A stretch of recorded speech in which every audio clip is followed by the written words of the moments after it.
Hello guys, welcome back to our channel. We have a controversial news to render, and that's because a young man has come up and laid claim of the Biafran dream. Mazi Nnamdi Kanu, everybody knows. Wazuriki, everybody also have an idea. Um, uh, Asari Dokubo, we also know.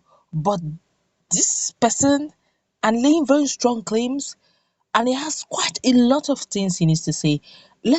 It's quite a bit of a long one, but let's hear him out. For those who seem to know quite a lot about him, we would like you also to share your ideas. Please no hate words in the comment section when we are done. One barrister, Emeka Emekezeri, is the presumed founder of the indigenous people of Biafra, IPOB. We all know Mazi Nnamdi Kanu. I do not know who this one is, but let's hear him. He is the spokesman and counsel of the Supreme Council of Elders of IPOB. I never even knew that IPOB had Supreme Elders, Council of Elders, which formed the customary government of IPOB. He speaks on the original philosophy of IPOB and Nnamdi Kanu's incursion. He also explains why Igbo presidency is not a solution to Biafra agitation and the Biafra case against Nigeria still pending in the Court of Appeal. You know that as it is now, Biafra does not exist as a sovereign nation, but the human beings called Biafrans are still in existence, and when the Republic of Biafra ceases to exist, what ceased was the Republic. But the status made by the government of Biafra, the laws made the Republic of Biafra cease to exist. The human beings remained as well as the customs and tradition of the people. These native laws, customs and traditions of the people remained and were adopted by the Nigerian government under section 315 of the constitution as the existing law. That is why the customary law and the Sharia law are recognized by the Nigerian constitution as existing law in force before Nigeria was created. So on the fall of the Biafran Republic, all the laws made by the Biafran parliament ceased to exist, but the customary laws of the people remained intact, valid and adopted by the Nigerian constitution as existing laws. That's why today in Nigerian customary laws are given their proper position as part of Nigerian law, and that's why we have customary courts and customary courts of appeal just like Sharia law. They now asked, is it spurious to claim there were people called Biafra earlier than Ojuku's declaration in 1967?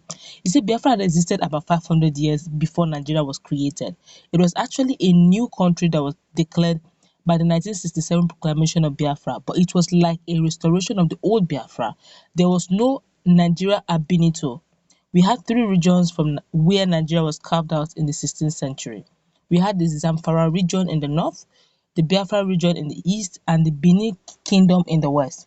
From these three regions, in the Asian map of Africa up to 1885, when there was the Scrabble for Africa in Berlin, where they shared the map for Africa, that map continued to be in existence until 1885. It is from these three regions that the country Nigeria was created. When the country was created, they left some part of Zamfara region into the present-day Niger and Chad. They left some of the present-day Biafra people in Cameroon, Gabon, Equatorial Guinea, and left some part of Benin people in Dahomey, which is now called Benin Republic, and some other parts. So they took a few and put us in a new country called Nigeria. They distorted the map of Africa and created a new country called Nigeria, merging the incompatible tribes together. So when the Eastern Nigeria wanted a republic of their own, it was Chief Frank Opigo from the present-day Bayelsa state that suggested that they should use the ancient name of their ancestors, Biafra, and that's how it was adopted. It wasn't even Ojukwu that suggested the name, but Opigo. Remember that before then, there was the Bite of Biafra and a Bite of Benin, which they changed. Okay, there was a bit of Biafra and a bit of Benin, which they changed in the Nigerian map in 1975. After the Biafran War, the bits of Biafra and Benin continued to feature in Nigeria map. Bit is like a bar beach, the river mouth, the ocean mouth of Biafra. So there was a nation called Biafra that had that ocean mouth.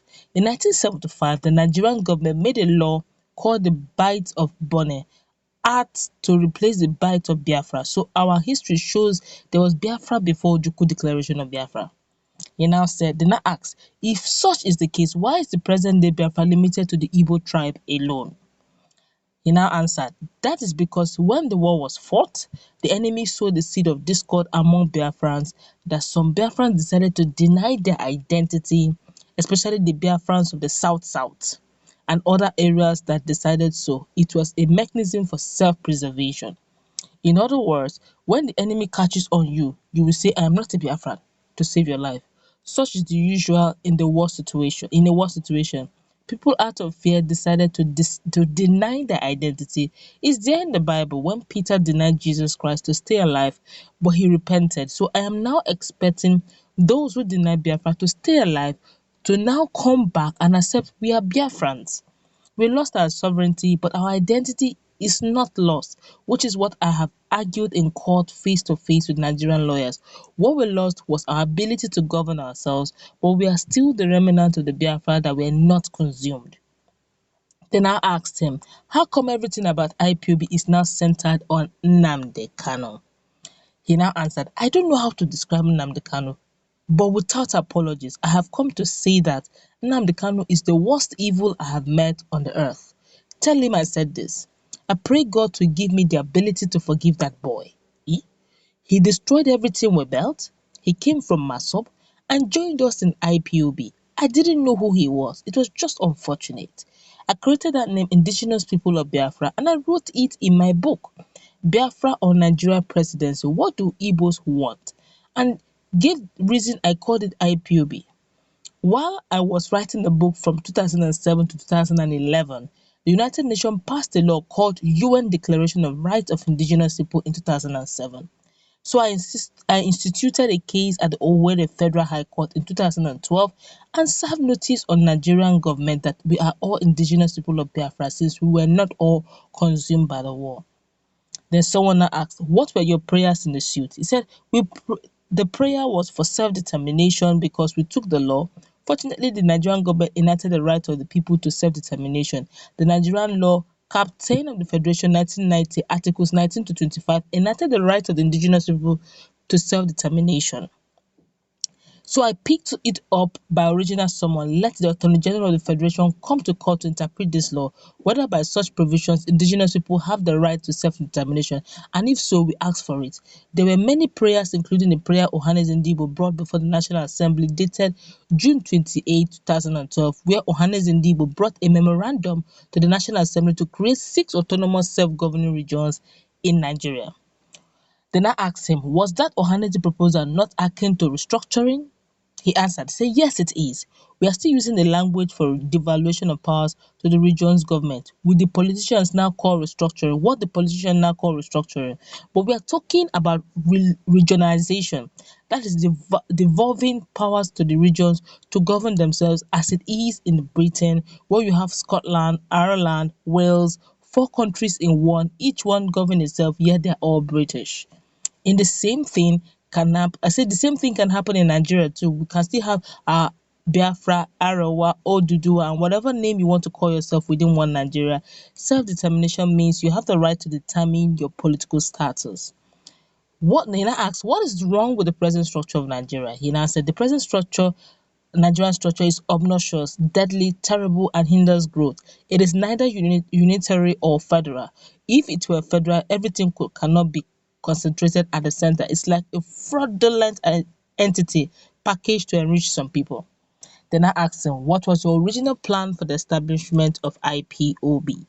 He said, when I created IPOB, it was meant to be named for all the remnants of Biafra. It's not an organization such as the one Nnamdi Kanu went and registered as a limited liability company in United Kingdom.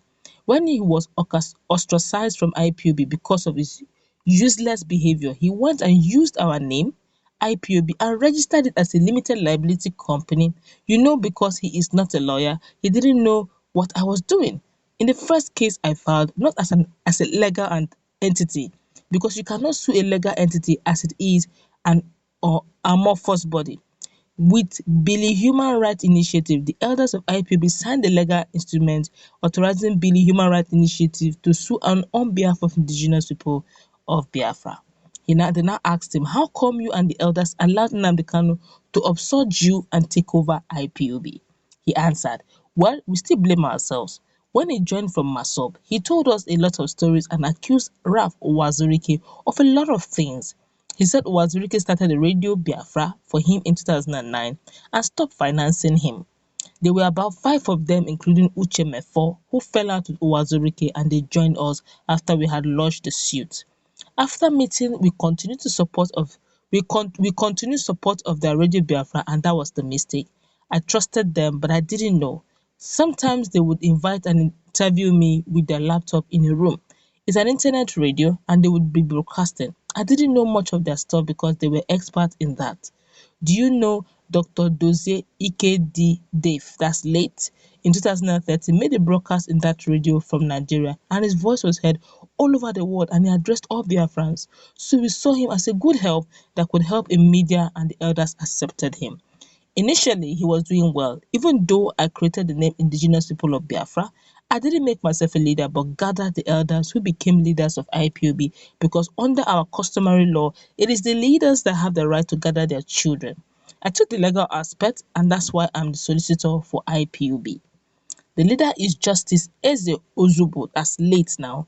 His deputy is Dr. Ikedefe, while the secretary is Colonel Joe Akchuzie and other elders that were in charge of this movement. Nnamdi was doing very well in the media then. Everything was beautiful. The federal government respected us and case was on. Suddenly, Nnamdi Kanu took the microphone and announced that the elders had been saboteurs, traitors, they had been taking bribe, and he started insulting everybody. Even the countries we have written letters to, such as the British government, America, French, German government, all the countries we have started discussing with. But Nnamdi used his microphone and destroyed everything. He called them unprintable names. The elders warned him, but he refused to listen. On May 12, 2014, the elders ostracized Nnamdi Kanu and excommunicated him and published it in the newspaper. They now asked him, so how come he's still using the name IPOB? He now said the name IPOB is copyrighted and he has no right to use the name IPOB without my permission. I created and copyrighted it. Under copyright, he has no right to use that name, Indigenous People of Biafra, because it's copyrighted. But if I go to court to fight over the name, how will people see it? They will say, oh, see two Biafrans fighting over name IPOB. What thing I know is that anybody who doesn't know the vision of where he is going will come to a standstill because he will not know where else to go. Then I asked him, would you accept that Nnamdi Kanu has actually brought a momentum to IPOB? Good question. He said no, he has actually destroyed it. There's what is called negative influence. In fact, he destroyed Biafra movement. What is momentum? Momentum is where you have caused more damage. It's now more difficult for us to get independence with all this propaganda and lies. Nnamdi is the worst evil I've ever met on earth. He now said, what's the way to checkmate him? They asked him. He said, I have handed him over to God to deal with him. Then I asked him, but do you think legal methods can actualize Biafra? He now answered, legal method is not only about court. Legal methodology includes judiciary, which involves court and we are in court. Political, which is what we have done now because we have gone into politics, and diplomacy, which we are discussing with all the government that matter. We are discussing with British government, Germany, France, Australia government was the first to invite us to discuss the Biafra issue. You can use judicial power to get independence and enforce rights to self-determination. In 2002, Bakassi was carved out from Nigeria by judicial power of International Court of Justice. Some people say that Nigeria is indissoluble, but you can see how part of it was removed. And I said, do you think that the international community can wake up one day and declare the Republic of Biafra? Here is answer. He said, no. The international community cannot wake up one day and declare you a republic. That cannot happen. But we have purchased judicial immunity for Biafrans. What it means is that when two parties are in court, nobody disturbs anybody. No party harasses, molests, or detain any party until the case is over. Since when we went to court, no Nigerian police has molested us. If they did, it was in error, such as when they went to our office at Owerri and arrested 2 of our officers. We told the Attorney General that it was contempt of court and it said sorry that they thought it was the Nnamdi Kanu's fraction. They apologized. The federal government they now asked him, but the federal government has proscribed IPOB. He now said that's Nnamdi Kanu's IPOB. He now asked, how many fractions of IPOB do we have? He now said Nnamdi Kanu's brand of IPOB is the one prescribed. I know it's difficult for people to appreciate the difference between the different, but the difference is clear. I told you Nnamdi was ostracized in 2014 and his organization was proscribed in 2017, 3 years after the elders had excommunicated him. The indigenous people of Biafra, of the elders of Biafra, is not prescribed, and the media should make it clear that IPOB is an amorphous body. All of us are indigenous of Biafra, and you cannot prescribe us. The one prescribed is the limited liability company that was registered by Nnamdi Kanu in overseas, which could sue or be sued, and the federal government sued and prescribed it. But we are indigenous people of Biafran land. We are the remnant of the land. You cannot prescribe us. We are not terrorists, but Nnamdi Kanu's group were prescribed and declared terrorists. Then I asked, don't you think that the Nigerian president of Igbo extraction could assuage this Biafran agitation? He now said, it's just like saying that because Gordon Brown from Scotland was Prime Minister of Britain, Scotland should no longer seek independence. Scotland is still agitating for their independence, even though their man was Prime Minister. Then I asked, going by your explanation about the original philosophy of IPOB, is it possible Nnamdi Kanu could be an agent sent to destabilize IPOB? He now answered, I had thought about it before when the then Justice Shoibu asked us to come and argue our case so he could give us a ruling. While we were preparing, I received a motion from Nigerian lawyers and discovered that Nnamdi Kanu's people had written a petition against me that I should be arrested. They said I deceived Nigeria and registered the secessionist movement disguised as human rights organization called Billy Human Rights Initiative. They allege that Billy actually means Biafran liberation in exile and that I should be prosecuted for perjury. So instead of arguing our case, the matter charge changed to a criminal case of perjury. By that time we finished the argument, Justice Shoibu was transferred and we lost that window. Nnamdi Kanu's case was thrown away and Biafra case started de novo because a new judge came. So that made me think Nnamdi Kanu could be working for Nigerian government. It has crossed my mind and it may be true because before he came to Nigeria, he announced that he was coming, which means that he wanted to be arrested. You can say he planned for his own arrest, knowing that having used the media to gather support all over the world.